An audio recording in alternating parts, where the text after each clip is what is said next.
हरे कृष्ण कृष्ण कृष्ण हरे हरे, हरे राम राम राम हरे हरे। हरे कृष्ण। मैं सबसे पहले अपने गुरुपाद पद्म नित्य लीला पर विष्णुपाद अष्टोत्तर शत श्री श्रीमद भक्ति विज्ञान भारती गोसाई महाराज जी एवं नित्य लीला पर विष्णुपाद अष्टोत्तर शत श्री श्रीमद भक्ति वेदांत शिला नारायण गोसाई महाराज जी के चरण कमलों में दंडवत प्रणाम अर्पित करता हूँ। तत्पश्चात शिक्षा गुरुदेव पूज्यपाद परमेश्वरी प्रभु जी, पूज्यपाद बाबा महाराज, पूज्यपाद भक्ति विधान श्रीधर गोसाई महाराज जी के चरण कमलों में दंडवत प्रणाम अर्पित करता हूँ। आप सब वैष्णव और वैष्णव के चरण कमलों में मेरा यथा योग्य दंडवत प्रणाम। हम लोग बड़े ही सौभाग्य से चैतन्य महाप्रभु की कथा को श्रवण कर रहे हैं। उसमें हम लोगों ने लास्ट जो कथा थी उसमें श्रवण किया, छठे दिन की जो कथा थी उसमें श्रवण किया कि किस प्रकार से एक सर्प घर में आया, अनंत देव आए घर में और वो भगवान की सेवा के दर्शन करने के लिए आए हैं और महाप्रभु जो हैं उस सर्प के ऊपर लेट गए थोड़ी देर के लिए। तो इसको देख कर सब लोग डर गए। फिर उसको जब सर्प ने देखा कि सब लोग बहुत भयभीत है तो सब सर्प अपने आप से ही चला गया। और फिर महाप्रभु जब सर्प से उतर गए हैं तो बार बार गोदी में जिन्होंने उनको गोदी में उठा रखा था उनकी गोदी से उतरकर बार बार जिसको सर्प गया है उस और उसको पकड़ने के लिए चेष्टा कर रहे हैं। तो इस लीला के द्वारा प्रभु ने क्या किया, गौर सुंदर ने शेषशायी लीला को प्रकाशित किया है अपनी, कैसे भगवान शेषशैया पर शयन करते हैं विष्णु रूप में। तो इस प्रकार से अनंत देव ने भी कुछ समय तक अपने प्रभु की सेवा की। अब एक और सुंदर बड़ी कथा आती है महाप्रभु की बाल लीलाओं में, दो चोरों पर कृपा। देखिए जितनी भी ये महाप्रभु की, जब तक महाप्रभु की ये आदि खंड की लीला चल रही है, इसको आदि खंड की लीला कहते हैं। जिस समय तक महाप्रभु ने अपने आप को प्रकाशित नहीं किया कि मैं प्रभु हूं, मैं भगवान हूं, ये वही लीला है आदि खंड की। तो इस लीला में महाप्रभु को ज्यादातर निमाई नाम से ही पुकारा जाएगा क्योंकि घर का नाम इनका निमाई ही है। तो एक दिन क्या हुआ, प्रभु ने, अब तो थोड़े बड़े हो गए हैं, पहले घुटमन चलते थे, अब प्रभु ने पैरों पर चलना सीख लिया। तो सारा दिन दूसरे बच्चों के साथ यहां वहां घूमते हुए शरारतें करने लगे हैं। किसी के घर में घुसकर क्या करते हैं, भात खा लेते हैं और किसी के घर में रखा हुआ दूध दही चुराकर खा लेते हैं। यदि किसी के घर में कुछ नहीं मिलता, सारे जो उनके साथ मित्री मंडली जाती है तो क्रोधित होकर क्या करते हैं, उनके घर में रखे हुए मिट्टी के बर्तनों को ही तोड़ डालते हैं। और फिर अगर किसी के घर में कुछ नहीं मिलता और उनके घर में उनका बच्चा सो रहा होता है तो फिर क्या करते हैं, उसके पास जाते हैं, बच्चे के कान के पास जोर से चिल्लाते हैं जिससे वह बच्चा डर कर रोने लगता बेचारा। जब घर के लोग दौड़कर आते हैं तो प्रभु और उनके सारे संगी बच्चे क्या हो जाते हैं, गायब हो जाते हैं वहां से। और कभी कभी क्या होता है, लेकिन जैसे कृष्ण लीला में होता था, कृष्ण कभी कभी तो भाग निकलते थे, माखन चुराने जाते थे, लेकिन कभी कभी पकड़े भी जाते थे। लीला ही ऐसी है भगवान की। तो अगर ऐसी महाप्रभु भी, निमाई भी कभी कभी किसी स्त्री के पकड़ में आ जाते तो बचने का कोई उपाय ना देखकर क्या करते, बड़ी चतुराई करके साथ उसके पैर पकड़ लेते। इतने सुंदर, गौर सुंदर, इतने सुंदर है निमाई, बड़ा ही गठीला सा शरीर है प्रभु का, जैसे छोटा सा बच्चा। और क्या करते हैं, पैर पकड़ लेते हैं और स्त्री के और बोलते हैं, माँ आज मुझे छोड़ दो, मैं तुम्हारी कसम खाता हूं दोबारा तुम्हारे घर में चोरी करने नहीं आऊंगा। उसकी ऐसी बुद्धि देखकर सभी आश्चर्य में पड़ जाते और अपनी गोद में लेकर लाड प्यार करने लगते। प्रभु इस प्रकार अपनी मोहिनी डालकर, रूप मोहिनी डालकर सबको क्या करते हैं, भ्रमित कर रहे हैं, सबको मोहित कर रहे हैं। एक दिन की बात है, प्रभु क्या कर रहे हैं, अकेले ही घर से घूमते घूमते अपने घर से बहुत दूर चले गए। उसी समय दो चोरों की दृष्टि भगवान महाप्रभु पर पड़ी, निमाई पर पड़ी। और शची मैया क्या करती थी, अभी जैसे बच्चों को अलंकार धारण करा देते हैं ना, हाथ में कंगन है, गले में छोटा सा हार है, इस प्रकार महाप्रभु निमाई के अंगों में बड़े सुंदर सुंदर अलंकार पहने हुए थे। तो उसके शरीर में धारण किए हुए अलंकारों को देखकर उनके मन में लोभ जग गया, चोरों के मन में। तो उनको चोरों ने क्या किया, उसको हरण करने की योजना बनाई। तो वो महाप्रभु के पास आए, गौर सुंदर के पास गए चोर दोनों, और बड़े प्यार से बोले, अरे बेटा तू अभी तक कहाँ था, तेरे घर वाले तो तुझे कब से खोज रहे हैं, घर में सभी लोग तेरे लिए चिंतित हैं, चलो हम तुम्हें घर पहुंचा देते हैं तुम्हारे। तो गौर सुंदर मनी मन मुस्कुराते हुए बोलते हैं, हाँ ठीक है, चलो बहुत अच्छा, मैं भी रास्ता भूल गया था, अतः आप लोग ही मुझे मेरे घर पे पहुंचा दो, ऐसे बोल देते हैं महाप्रभु। फिर क्या होता है, अब वो चोर दोनों क्या करते हैं, महाप्रभु को कंधे पर बिठा लिया उन्होंने, दोनों चोर। और चोरों की तो प्रसन्नता की सीमा ही नहीं, क्योंकि ये तो यही चाहते थे, क्योंकि बच्चे ने रोना भी नहीं, उनको बच्चे यही भय था कि बच्चा रोएगा या चिल्लाएगा तो विपत्ति में फंस जाएंगे, क्योंकि लोग पूछेंगे भैया तुम क्यों इस बच्चे के साथ बात कर रहे हो, और बच्चा सब कुछ बता भी सकता है, बच्चे तो बड़े निर्मल हृदय के होते हैं। लेकिन स्वयं महाप्रभु क्या करे, निमाई स्वयं ही उनकी गोदी पे चढ़ गए, कंधे पे चढ़ गए। अब तो क्या होगा, गौर सुंदर स्वयं ही कंधे पर चढ़ गए, इसलिए वो तेज गति से अपने घर की ओर लेके जाने लगे। सोचा चलो घर में जाके इसके सारे अलंकार ले लेंगे और इसको बाहर छोड़ देंगे ऐसे ही। अब बीच बीच में वो क्या कर रहे हैं, रास्ते में जाते हुए तेजी तेजी से चल रहे हैं, बीच बीच में प्रभु को मिठाई भी दे रहे हैं, जिससे कि कहीं बच्चे को घर की याद ना आ जाए और रोए ना बच्चा। और महाप्रभु भी आराम से मिठाई, वहां बंगाल में ना एक मिठाई मिलती है, इसको संदेश बोलते हैं, बहुत ही टेस्टी होती है वो बंगाल के लोग बहुत खाते हैं उसको, बहुत ही अच्छी होती है मिठाई वो, जैसे हमारे कलाकंद होता है उसके जैसा रंग, मतलब रंग नहीं, मतलब उसके जैसी आकृति होती है, रंग में थोड़ा व्हाइट कलर की होती है, संदेश, उसको संदेश बोलते हैं। तो बीच बीच में वो संदेश दे रहे हैं प्रभु को। और क्या करते हैं, आपस में वो चलते हुए, जैसे प्रभु बैठे हैं कंधे पर अपना खाए जा रहे हैं, और वो मार्ग में चलते दोनों चोर आपस में प्रभु के अलंकारों को मन ही मन बांट रहे हैं। तो एक बोलता है मैं क्या करूंगा, मैं तो जो ताड़ है मतलब बाला, हाथों के अलंकार ले लूंगा, मतलब हाथ के अलंकार ले लूंगा। तो दूसरा बोलता है मैं गले के ले लूंगा, जो निमाई के गले में अलंकार पहने हैं। इस प्रकार वो चोर बड़े ही प्रसन्न होकर चले जा रहे हैं। अब क्या हुआ, उनकी बातों को सुनकर प्रभु भी मुस्कुराते हुए उनकी दी हुई मिठाई खाते जा रहे हैं, आराम से चलते रहे। इस प्रकार चलते चलते बहुत दूर आ गए। उधर निमाई को घर में देख, आस पड़ोस घर में ना देखकर, आस पड़ोस में ना देखकर, जगन्नाथ मिश्र, शची माता और अन्य अन्य जितने भी उनके सगे संबंधी थे वो लोग चारों ओर खोजने लगे। जैसे जल के बिना मछली की अवस्था हो जाती है, वैसी उनकी अवस्था भी होगी। सब रोने बिलखने लगे, इधर उधर देखने लगे। सब लोगों ने भगवान की, नारायण की शरण ली है अपने, जिनको इष्ट देव हैं जो इनके। और उधर चोर क्या कर रहे हैं, आनंदपूर्वक गौर सुंदर को अपने घर की ओर लेके जा रहे हैं उनके। परंतु भगवान की माया ऐसी पड़ी उन पर, ऐसे मोहित हुए वो दोनों रास्ता भूल गए और जगन्नाथ मिश्र के घर को ही अपना घर जानकर वहीं पर पहुंच गए। उन्होंने सोचा कि हमारा घर आ गया है, अतः बोले चोर बोले अरे बेटा चलो नीचे उतरो, तुम्हारा घर आ गया है। गौर सुंदर निमाई हंसते हुए बोले हाँ हाँ मुझे नीचे उतारो, मेरा घर आ गया है। ऐसा कहकर नीचे रहे उधर, दौड़कर जाकर जगन्नाथ मिश्र जी की गोदी में चढ़ गए। अचानक निमाई को कुशलपूर्वक आया देखकर चारों ओर क्या हो गया, खुशी की लहर छा गई और सबने उन्हें घेर लिया। और इधर जो दोनों चोर थे वो हक्के बक्के रह गए, भैया यहाँ कैसे पहुंच गए, अरे हम तो अपने घर जा रहे थे।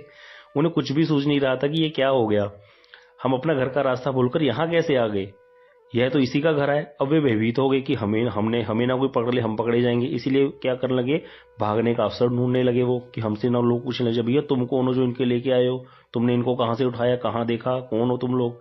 तो उन्होंने देखा कि लेकिन उनकी तरफ कोई ध्यान ही नहीं दे रहा। सारे लोग क्या है, आनंद में डूबे हुए हैं, क्योंकि बालक घर में आ गया है, इसलिए किसी का ध्यान उनकी ओर है ही नहीं। इसीलिए वो भी उपयुक्त अवसर जानकर क्या किया, दोनों वहां से जान बजाकर भागे।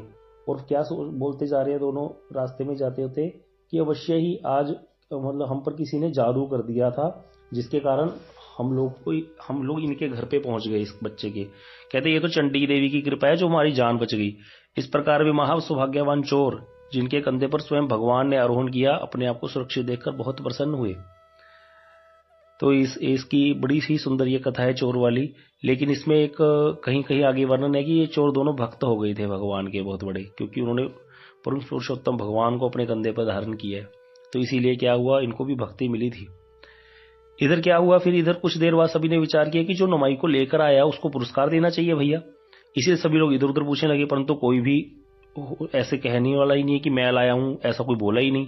इतने में एक व्यक्ति बोला, मैंने देखा था कि दो लोग निमाई को अपने कंधे पर यहाँ छोड़कर चले गए हैं। तब सब लोगों ने निमाई से पूछा, बेटा निमाई तो कहाँ चला गया था और तुझे यहाँ तक कौन छोड़ गया। तब प्रभु मुस्कुराते हुए बोले कि मैं तो गंगा स्नान करने के लिए गया था, परंतु लौटते समय रास्ता भटक गया तथा नगर में यहाँ वहां घूम रहा था। उस समय मेरे पास दो आदमी आए, उन्होंने मुझे बड़े प्रेम से कहा हम तुझे तेरे घर पहुंचा देंगे। ऐसा कहकर उन्होंने मुझे अपने कंधे पर बिठा लिया और घुमाते फिराते हुए, खिलाते पिलाते हुए यहाँ तक छोड़ गए हैं। यह सुनकर वहां पर उपस्थित सभी लोग कहने लगे कि शास्त्रों में सत्य ही कहा गया है भैया, कि शिशु, वृद्ध और अनाथ लोगों की भगवान स्वयं रक्षा करते हैं। इस प्रकार भगवान की माया से मोहित होने के कारण कोई भी निमाई को, श्री गौर सुंदर को पहचान ही नहीं पा रहा था। सभी उनको क्या मान रहे, एक साधारण बालक मान रहे हैं। जगन्नाथ मिश्र और शची मैया सब उनको साधारण बालक मान रहे हैं। यही भगवान की महिमा है कि उनकी इच्छा के बिना कोई भी उन्हें जान नहीं सकता। जाने सोई यही देई जनाई, ये एक चौपाई आती है रामायण में, कि जो जिसको भगवान जनाते हैं वही जान सकता है भगवान को, अन्यथा कोई भी भगवान की इच्छा के बिना भगवान को जान नहीं सकता। सोई जाने यही देई जनाई, ये एक चौपाई आती है रामायण में। अब एक और छोटी सी सुंदर कथा है कि एक कभी कभी महाप्रभु अपनी भगवत्ता को भी प्रकाशित कर देते थे। यद्यपि वो अपनी नरलीला कर रहे हैं, बिल्कुल बाल लीलाएं कर रहे हैं, लेकिन एक बार क्या हुआ कि एक दिन जगन्नाथ मिश्र के घर में प्रभु गौर सुंदर अनेक प्रकार से अपने आप को गुप्त रूप में प्रकाशित करते रहते थे। कभी कभी एक दिन क्या हुआ कि जगन्नाथ मिश्र ने निमाई को बुलाया और कहा कि मेरी पुस्तक ले आ लाला, निमाई मेरी पुस्तक ले आओ। तो पिताजी का आदेश पाकर दौड़ते हुए जब वो घर के भीतर गए हैं तो घर के भीतर से जगन्नाथ मिश्र जी को नूपुर की बड़ी ही सुंदर रुंझुन रुंझुन ध्वनि सुनाई पड़ी। तो उस ध्वनि को सुनकर शची माता और जगन्नाथ मिश्र दोनों आश्चर्यचकित हो गए। चारों ओर देखने लगे, विचार करने लगे कि ये इतनी सुंदर रुंझुन रुंझुन की ध्वनि कहां से आ रही है नूपुरों की। और फिर वो दोनों ये स्मरण कर रहे हैं कि निमाई के जो पैर हैं उनमें तो नूपुर है ही नहीं, तो फिर ये नूपुर की ध्वनि आ कहां से रही है। अब ये विचार कर ही रहे थे कि गौर सुंदर पुस्तक लेकर आ गए और जगन्नाथ मिश्र को देखकर ठुमकते ठुमकते खेलने के लिए चले गए बाहर। कुछ देर बाद जब वो दोनों जगन्नाथ मिश्र और शची मैया घर के अंदर गए तो उनके आश्चर्य की सीमा ना रही। क्या देखा उन्होंने कि घर के भीतर चारों ओर बड़े ही सुंदर चरण चिन्ह थे, जिस पर ध्वज, वज्र, अंकुश और पताका आदि के चिन्ह अंकित है। ये भगवान के चरण चिन्हों में ऐसे चिन्ह हैं, चरण में चिन्ह ऐसे, तो वो सारे चिन्ह धरती पर अंकित हो गए हैं। तो उन चिन्हों को देखकर दोनों बड़े ही आनंदित हुए, उनका शरीर पुलकित हो गया और आंखों से अश्रु बहने लगे उनके। और उन्हें चरण चिन्हों को प्रणाम करते हुए जगन्नाथ मिश्र जो हैं वो कहने लगे, इन चरण चिन्हों का दर्शन कर हमारा जीवन सफल हो गया है और अब हमारा पुनः जन्म नहीं होगा। देवी शची को बोल रहे हैं, क्योंकि शास्त्रों में वर्णन है कि यदि कोई एक बार भी भगवान के श्री चरण कमलों का दर्शन करता है तो उसकी सहज में ही मुक्ति हो जाती है। इसीलिए एक विष्णु धर्मोत्तर ग्रंथ में बताया भी गया है, तावत भूमंती संसारे मनुष्य मंद बुद्धया यावत रूपम न पश्यन्ति केशवस्य महात्मन, कि जब तक मनुष्य भगवान के चरण कमलों के दर्शन नहीं कर लेता, तभी तक जब तक भगवान के दर्शन नहीं करता है, उनके चरण कमलों के दर्शन नहीं कर लेता, तब तक मंदबुद्धि मनुष्य इस संसार चक्कर में भ्रमण करते रहते हैं, अन्यथा उनका ये संसार में आना जाना सब छूट जाता है। तो कितनी महिमा है भगवान के चरणों के दर्शन की, यहाँ पे ये आता है वर्णन। देखिए वृंदावन में इसे चरण चिन्ह भगवान के कई स्थानों पर हैं, क्योंकि राधा कृष्ण वृंदावन में नित्य ही विहार करते हैं, इसीलिए लोग वृंदावन धाम में आते हैं, इसीलिए लोग नवद्वीप धाम में जाते हैं, क्योंकि वहां पे महाप्रभु के चरण चिन्ह है। ये भगवान की लीला है, नित्य है। ऐसे नहीं कि उसी समय भगवान आए थे अभी चले गए, नित्य लीला है भगवान की, रोज लीला होती है, अष्टकालीन लीला होती है भगवान की। जैसे वृंदावन में लीला होती है, इसी प्रकार नवद्वीप में भी लीला होती है, अयोध्या में भी लीला होती है भगवान की हर समय। कनक भवन में आप जाओगे अयोध्या में तो वहां भी बड़ी सुंदर सुंदर रोज की लीलाएं होती है, उसका वर्णन भी है किसी ग्रंथ में। तो इसीलिए जो लोग वहां जाते हैं, रहते हैं, तो उनको कुछ ना कुछ सौभाग्य जरूर मिलता ही है। इस प्रकार से अगर साधु गुरु वैष्णव के चरणों में जो है प्रणति करते हुए, उनका अनुगत्य करते हुए कोई जीवन धारण करता है तो उसको अवश्य ही अनुभव आते हैं इस प्रकार से। तब जगन्नाथ मिश्र शची माता से बोले, ऐसा प्रतीत होता है कि हमारे घर में जो दामोदर शालिग्राम है वही साक्षात रूप से हमारे घर में घूमते रहते हैं, इसीलिए हमें घर के भीतर नूपुरों की ध्वनि सुनाई पड़ती है। तो देवी आज तुम क्या करो, अच्छे से बड़ा बढ़िया घी डालकर खीर बनाओ और मैं आज उन्हें पंचामृत स्नान कराकर भोग लगाऊंगा। इस प्रकार दोनों जगन्नाथ मिश्र शची मैया आनंद पूर्वक शालिग्राम की पूजा करने लगे तथा गौर सुंदर ये सब मन ही मन देखकर सब कुछ देखकर मन ही मन हंस रहे थे। प्रभु क्या कर रहे हैं, कौतुक, प्रभु लीला कर रहे हैं। अब एक और सुंदर कथा आती है। एक दिन एक ब्राह्मण, तैर्थिक ब्राह्मण पर कृपा इसका टाइटल है। एक दिन एक ब्राह्मण जो है तीर्थों में भ्रमण करता हुआ नवद्वीप में आया और वह गोपाल मंत्र के द्वारा क्या करता था, कृष्ण की उपासना करता था। उसके पास गले में बाल गोपाल थे और शालिग्राम शिरा थी, उसके गले में धारण करके रखता था वो, और उसका शरीर से बड़ा तेज निकल रहा था और मुख से वो कृष्ण कृष्ण उच्चारण कर रहा था। अब इस प्रकार से जब वो आता है ब्राह्मण नवद्वीप में, तो अभी पहले ऐसे होता था कि जैसे कोई तैर्थिक ब्राह्मण या कोई तीर्थ यात्रा करते व्यक्ति आता है तो फिर वो किसी ब्राह्मण का घर देख के या कोई अच्छे व्यक्ति का घर देख के वहां पे प्रसाद आदि ग्रहण करते थे, थोड़ा आराम करते थे, इस प्रकार से वो करते थे। तो इस प्रकार से जब वो ब्राह्मण आता है तो जगन्नाथ मिश्र जी के घर में आ गया और जगन्नाथ मिश्र जी ने उनके जब अद्भुत तेज को देखा तो झट से उठकर खड़े हो गए, उसको प्रणाम किया, उसको उसके हाथ पांव धुलवाकर बैठने के लिए सुंदर आसन प्रदान किया उसको।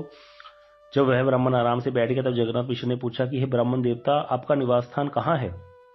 तो वो ब्राह्मण विप्र बोला, मैं एक विरक्त देशांतरी हूं। देशांतरी अर्थात जो देश देश में भ्रमण करता है। तो बोलते हैं चित्त विक्षिप्त होने के कारण मैं यहाँ वहां भ्रमण करता हूं। मिश्र ब्राह्मण को प्रणाम करते हुए बोले कि यह तो आपकी दीनता है। जगन्नाथ मिश्र बोलते हैं ब्राह्मण को कि आप अपने आप को ऐसे कह रहे हो कि मेरा चित्त विक्षिप्त है। अरे आप जैसे महात्माओं का चित्त विक्षिप्त नहीं होता, बल्कि आप जैसे महापुरुष तो जगत के जीवों का कल्याण करने के लिए ही भ्रमण करते हैं।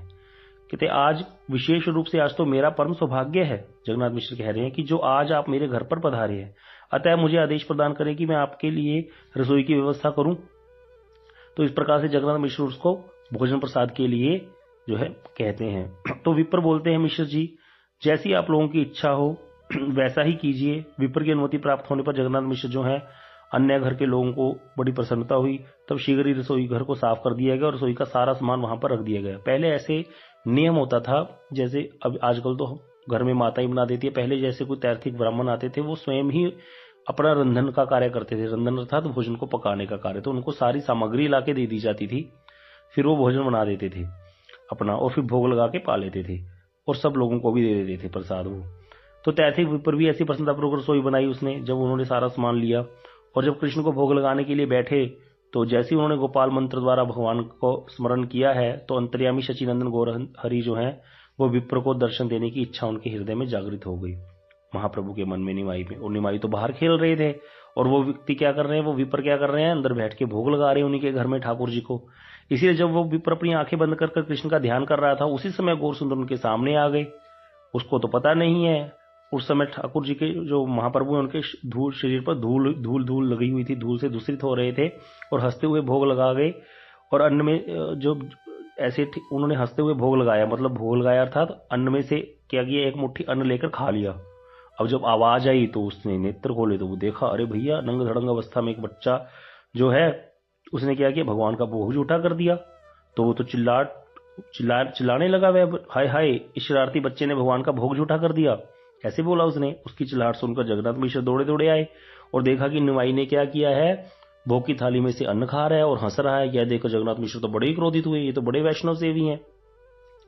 तो जगन्नाथ मिश्र जी बड़े ही क्रोधित हुए ये देखकर, और गौर सुंदर को पीटने के लिए दौड़े, परंतु उस विप्र ने रोक दिया। ना कहते नम्रतापूर्वक बोला, अरे मिश्र जी, यह तो अज्ञ बालक है, इसे अच्छे बुरे भले का क्या ज्ञान है। आप तो एक समझदार व्यक्ति हैं, थोड़ा विचार तो कीजिए, क्या मारने से बालक को ज्ञान हो जाएगा? दंड उसे दिया जाता है जिसे कुछ ज्ञान हो, इसीलिए आपको मेरी शपथ है जो आपने इसको मारा। तो इस प्रकार से जगन्नाथ मिश्र चुप कर जो है उन विप्र के कहने पर जगन्नाथ मिश्र निमाई को नहीं मारते, लेकिन बड़ा ही दुखी हो जाते हैं हृदय में, और सिर पर हाथ रखकर सिर नीचा करके बैठ जाते हैं तैर्थी विप्र।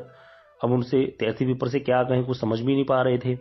तो इस प्रकार उन्हें शोक मगन हुआ देखकर विप्र स्वयं ही बोला, हे जगन्नाथ मिश्र जी, आप दुखी मत होइए, क्योंकि किस दिन क्या होगा इसे एकमात्र भगवान ही जानते हैं। अतः जो हुआ उसे भगवान की इच्छा जानकर प्रसन्न हो जाओ आप।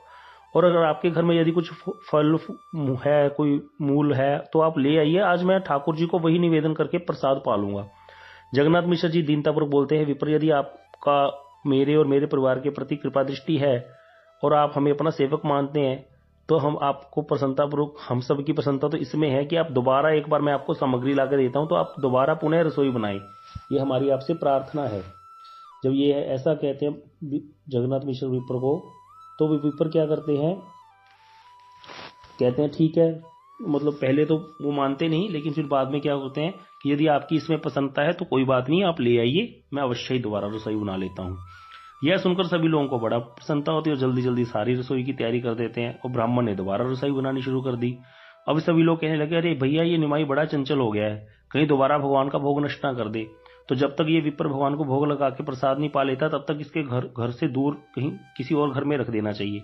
तो यह सुनकर शची मैया ने क्या किया, गौर सुंदर को गोदी में लेकर दूसरे के घर में चली गई कहीं पड़ोस में, और वहां पर सभी स्त्रियां क्या करने लगी, महाप्रभु को, निमाई को चिढ़ाने लगी, अरे निमाई, क्या इस प्रकार ब्राह्मण का अन्न खाया जाता है? तो गौर सुंदर क्या कह रहे हैं, हंसते हुए बोले, इससे मेरा कोई दोष नहीं है, ब्राह्मण ने मुझे स्वयं बुलाया तो मैं चला गया।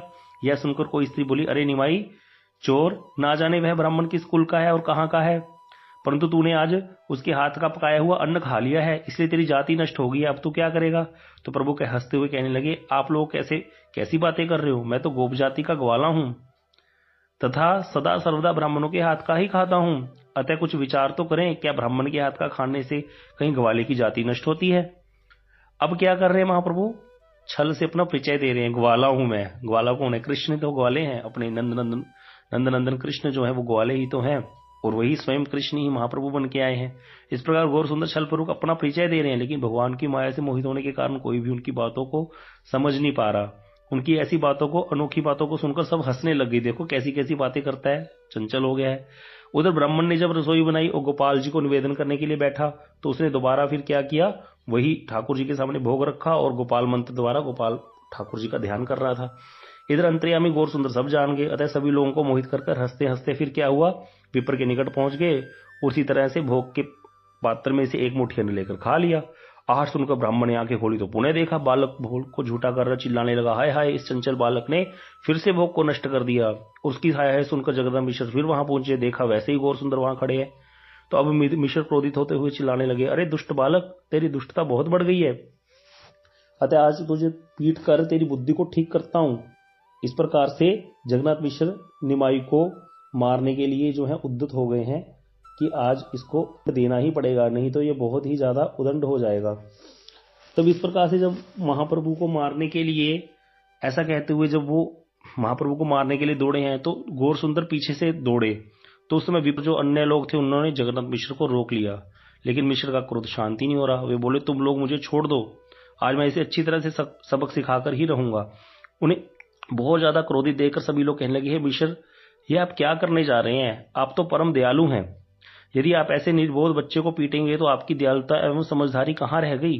क्योंकि जो ऐसे अच्छे बुरे के ज्ञान से रहित एवं एक अबोध बालक को पीटता है, वह तो स्वयं भी अबोध ही हुआ।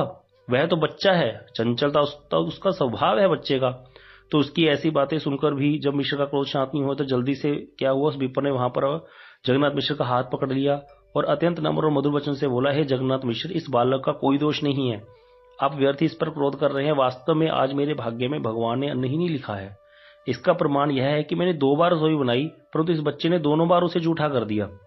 तो जगन्नाथ मिश्र का क्रोध तो शांत हो गया, लेकिन वो बड़े दुखी हो गए और लज्जित हो गए, सिर नीचा करके विचार कर रहे थे। इतने में महाप्रभु जी के बड़े भाई विश्वरूप वो वहां पर पहुंच गए हैं। उनके शरीर से बड़ी ही दिव्य तेज निकल रहा था, समस्त अंगों में लावण्य झलक रहा है।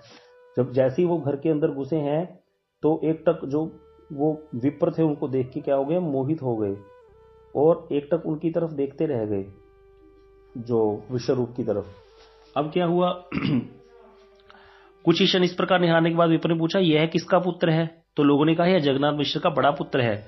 यह सुनकर विप्र विश्वरूप को अपने वक्ष स्थल से लगाकर कहने लगे, गले लगाकर कहने लगे, अरे वह माता पिता धन्य है जिनके ऐसा गुणवान और रूपवान पुत्र है। अब विश्वरूप जो है तैथिक ब्राह्मण को प्रणाम करके बोले, आज हमारा बड़ा ही सौभाग्य है जो आप हमारे घर में पधारे। और इस प्रकार से विश्वरूप जो है उनको कह रहे हैं, क्योंकि कहते आप जैसे अतिथि तो बहुत जन्मों के सौभाग्य से प्राप्त होते हैं। आप जैसे महात्माओं का भ्रमण तो जगत के कल्याण के लिए होता है। आप जैसे महात्मा अपने स्वार्थ के लिए विषय भोग के उद्देश्य से भ्रमण नहीं करते, बल्कि विषय भोगों में आसक्त लोगों को कृष्ण सेवा में उन्मुख करने के लिए ही आपका भ्रमण होता है। इसीलिए कहते इस प्रकार से जो विश्वरूप हैं बड़े ही सुंदर सुंदर वाक्य द्वारा उस विप्र की स्तुति करते हैं, बड़ी ही स्तुति करते हैं। लेकिन फिर अंत में कहते हैं कि हमारा बड़ा ही दुर्भाग्य है, हम आप जैसे अतिथि को अपने घर में प्रसाद भी नहीं करवा सके। आज अभी तक आप भूखे हैं। आप जैसे अतिथि भूखे रहें घर में तो क्या अभी उस घर का मंगल हो सकता है? आपका दर्शन पाकर मैं धन्य हो गया, परंतु छोटे भाई की करतूत सुनकर मैं बड़ा ही दुखी हूं। तो विप्र जो है वो विश्वरूप जी को बोलते, विश्वरूप इसके लिए तुम दुख मत करो, तुम्हारे घर में कुछ फल हो मूल हो तो ले आओ, आज मैं वही खाकर अपना निर्वाह कर लूंगा। फिर मैं तो एक वनवासी हूं, अतः प्राय फल मूल खाकर ही रहता हूं, इसलिए तुम चिंता मत करो। वैसे भी तुम्हारे दर्शन से मेरा मन प्रसन्न हो गया है। तुम्हारा दर्शन कर तो ऐसा लगता है कि मैंने करोड़ों बार भोजन कर लिया है। अतः जाओ घर के भीतर से कुछ फल ले आओ, कुछ मूल ले आओ, आज मैं गोपाल जी को वही निवेदन करके खा लेता हूं। अब 2 बार तो विप्र ये बना ही चुके थे पहले ही प्रसाद। तो विश्वरूप जी ने कुछ सकुचाते हुए कहा कि विप्रवर, अगर आप कहते हैं, मुझे कहते हुए भी लज्जा आ रही है, भय हो रहा है, लेकिन अगर आप दया के सागर हैं और अगर मेरे पर आपका प्रेम है तो आप क्या करो, एक बार मेरे कहने पर दोबारा रसोई बनाओ, हम आपको सारा सामान लाके देते हैं। एक बार हमारे कहने पर, मेरे कहने पर आप दोबारा रसोई बनाओ, ठाकुर जी को भोग लगाओ और फिर प्रसाद ग्रहण करो। इससे हमारे मन को, मेरे मन को बड़ी संतुष्टि होगी और सबका दुख दूर हो जाएगा। तो वह विप्र बोला, मैंने 2 बार रसोई बनाई है, परंतु कृष्ण ने दोनों बार मुझे खाने नहीं दिया, इसीलिए मुझे लगता है कि आज कृष्ण की इच्छा ही नहीं है कि मैं अन्न खाऊं। इसलिए प्रयत्न करना व्यर्थ है, क्योंकि घर में खाने पीने एवं भोग की समस्त वस्तुएं उपलब्ध होने पर भी यदि भगवान की इच्छा ना हो तो लाख बार प्रयास करने पर भी कोई लेश मात्र भोग नहीं कर सकता। इसके अतिरिक्त तो कुछ देर भी हो गई है, इसीलिए इस समय रसोई बनाना क्या उचित है, क्योंकि रात के 11, साढ़े 11, 12 बज रहे थे। तो विप्र जो है विश्वरूप जी हैं, विप्र के चरण पकड़ के बोले, हे विप्र, इसमें कोई दोष नहीं है। यदि आपने रसोई बनाई तो सभी को आनंद ही होगा। आप समय की चिंता मत करें कि समय ले ज्यादा हो गया है। तो विश्वरूप के ऐसे नम्र व्यवहार से मोहित होकर विप्र जो है पुनः रसोई बनाने के लिए तैयार हो गए। दोबारा रसोई को लीपा पुता गया, अच्छे से सारा सामान प्रस्तुत किया गया। ब्राह्मण ने फिर से रसोई बनाना आरंभ किया। अब घर के सभी लोग गौर सुंदर के विषय में विचार करने लगे कि कहीं वह फिर इस बार भोग को नष्ट न कर दे। तो सबने देखा कि अभी इस बार क्या हो गया है, निमाई घर के कमरे में छिपा है और कमरे का द्वार बंद कर दिया गया है और जगन्नाथ मिश्र स्वयं दरवाजे के बाहर बैठे हैं, पहरा दे रहे हैं। तो घर की स्त्री कहने लगी कि अब चिंता की कोई बात नहीं है, क्योंकि घर तो निमाई तो घर के अंदर सो गया है और बाहर से दरवाजा भी बंद है। इस प्रकार सभी लोग निश्चिंत हो गए। और कुछ देर बाद जब विप्र ने रसोई तैयार की, भगवान को भोग लगाने लगे, तो अंतर्यामी प्रभु सब जान गए। उनकी इच्छा थी विप्र को दर्शन देने की। अतः उनकी इच्छा से क्या हुआ, निद्रा देवी ने आके वहां पर सारे लोगों को मोहित कर दिया, जिससे सभी लोग गंभीर निद्रा में सो गए। अब गौर सुंदर दोबारा उस विप्र के सामने आए। जब वह भगवान को भोग निवेदन कर रहा था, उसी समय उसके सामने आए। जैसी उनकी दृष्टि विप्र की महाप्रभु पर पड़ी है, तो वह घबराकर चिल्लाने लगा, हाय हाय, यह चंचल बालक फिर आ गया। परंतु वहीं तो लेकिन अभी तो वहां पे कोई भी नहीं था सुनने वाला। सारे लोग भगवान की माया से मोहित होकर सो रहे हैं घर में। तो उसकी चीख पुकार को भी सुनने वाला कोई नहीं था।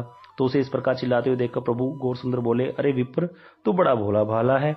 पहले तो मुझे मंत्र जप कर बुलाता है, जिससे मैं तुम्हारे पास आकर तुम्हारे द्वारा प्रेम पूर्वक अर्पण किए हुए भोग को ग्रहण किए बिना नहीं रह पाता हूँ। परंतु जब मैं भोग ग्रहण करता हूँ तो तू हाय हाय करता है। इसका कारण यह है कि तू मुझे पहचान नहीं पाया। सदा सर्वदा तेरे हृदय में मेरे दर्शन की अभिलाषा रहती है, इसीलिए तेरी उत्कंठा देखकर मैं तुझे दर्शन देने के लिए आया हूँ। इसीलिए तू मेरे स्वरूप का दर्शन कर। ऐसा कहते ही महाप्रभु क्या करते हैं, उसी क्षण अपना अष्टभुज स्वरूप प्रकट कर देते हैं। अष्टभुज स्वरूप मतलब जिसमें भगवान की 8 भुजाएं हैं। 8 भुजाएं मतलब जिसमें भगवान के 4 हाथों में तो क्या है, शंख, चक्र, गदा और पद्म धारण कर रखा था भगवान ने, और एक हाथ में माखन था और जिसे वे दूसरे हाथ से खा रहे थे। तो ये तो हो गई 6 भुजाएं। 4 में तो शंख, चक्र, गदा और पद्म, एक हाथ में माखन का हाथ में दोना है और दूसरे हाथ में माखन को खा रहे हैं। और दूसरे 2 हाथ और किसके हैं, 2 हाथों से वो मुरली बजा रहे थे। इस प्रकार से विप्र को भगवान ने अपने बाल रूप के दर्शन, मुरली मनोहर रूप के दर्शन और अपने विष्णु रूप के दर्शन एक साथ अष्टभुज रूप में ब्राह्मण को दर्शन करवाए हैं।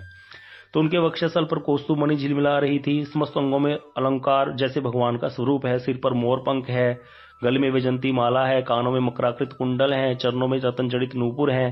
तो विप्र देख रहा है कि कदम के वृक्ष के नीचे खड़े होकर भगवान बड़ी मधुर वंशी बजा रहे हैं और चारों ओर गोप गोपियां, बड़ा सुंदर उसने दर्शन किया भगवान का। गायें घेर कर भगवान को प्रेम से अपलक नेत्रों से निहार रहे हैं। इसके अतिरिक्त वह विप्र जिस प्रकार से भगवान का ध्यान करता था, वैसा ही साक्षात दर्शन उसने किया। और इस प्रकार का ऐश्वर्य का दर्शन करके वह सुकृतिशाली ब्राह्मण आनंद से मूर्छित होकर भूमि पर गिर गया। करुणा के सागर गौर सुंदर प्रभु ने जब अपने कोमल हस्त कमल उस विप्र को स्पर्श किया तो उसकी मूर्छा दूर हो गई। फिर क्या हुआ, आनंद से जड़वत हो जाने के कारण उसके मुख से स्तुति नहीं निकल रही भगवान की। सारे शरीर में अष्ट सात्विक भाव प्रकट होने लगे। शरीर कांपने लग गया, सारे शरीर से पसीना बहने लग गया, आंखों से गंगा यमुना की भांति धारा अश्रु बहने लग गए। तो इसीलिए वह अगले ही क्षण विप्र प्रभु के चरण कमलों से लिपटकर जोर जोर से रोने लग गया। और इस प्रकार से उसकी ऐसी व्याकुलता देखकर क्या किया प्रभु ने, हंसते हंसते बोले, विप्र तू अनेक जन्मों में मेरा दास है। द्वापर युग में भी मैंने तुझे नंदग्रह में इसी प्रकार दर्शन दिया था। ये अगर किसी को याद होगा तो वहां पे यह लीला है। इसी समय भी सौभाग्यवशतः अभी इस लीला में भी मेरी तुम भ्रमण करते हुए जब यहाँ पे आए हो, तो इस प्रकार मैंने तुम्हें अपना दर्शन दिया है। क्योंकि मेरे दास के अतिरिक्त कोई भी मेरा दर्शन नहीं कर सकता, तो जन्म जन्म से मेरा दास है। अब तू सावधानी पूर्वक सुन, जब तक मैं इस धाम पर लीलाएं करूंगा तब तक किसी से इन बातों को मत कहना, नहीं तो मैं तेरा सर्वनाश कर दूंगा। मैं यहाँ पे हरिधाम नाम के संकीर्तन का प्रचार करने के लिए अवतरित हुआ हूँ। इसके माध्यम से लोगों के घर घर में जाकर मैं अमूल्य वस्तु को प्रदान करूंगा उनको, जो कि ब्रह्मा, शिव और अन्य अन्य देवी देवताओं को भी दुर्लभ है। उस कृष्ण प्रेम को मैं यहाँ पे प्रदान करने के लिए आया हूँ, और तू यहीं पे पास में रहकर नवद्वीप में इन समस्त लीलाओं का दर्शन करना। इस प्रकार उस ब्राह्मण पर कृपा करके गौर सुंदर पुनः अपने कमरे में जाकर सो गए, और ब्राह्मण प्रेम में अविष्ट होकर रोते रोते प्रसाद पाने लगा। और अब निद्रा देवी ने भी सब लोगों को अपने प्रभाव से मुक्त कर दिया। सब लोगों ने देखा कि ब्राह्मण ने तो बड़ा सुंदर तरीके से प्रसाद पा लिया, और निमाई भी पहले की भांति सो रहा है। तो सबको बड़ा आनंद हुआ। अब ब्राह्मण की इच्छा हुई कि मैं लोगों को बताऊं कि तुम्हारा यह बालक निमाई को साधारण बालक नहीं है। तुम्हारे घर में तो ईश्वर है साक्षात, लेकिन निमाई के रूप में क्या है, तुम्हारे घर पर स्वयं कृष्ण है, और इसीलिए उसको अपना बच्चा समझकर उस पर शासन मत करना और उसकी अच्छी तरह से सेवा करो, अपना जीवन सार्थक करो। परंतु क्या भगवान ने आज्ञा दे रखी है, उसको बांध दिया भगवान ने अपनी आज्ञा के द्वारा, इसलिए वह भय से चुप हो गया और वहां से विदा होकर कहीं अन्यत्र न जाकर गुप्त रूप से नवद्वीप में रहने लगा।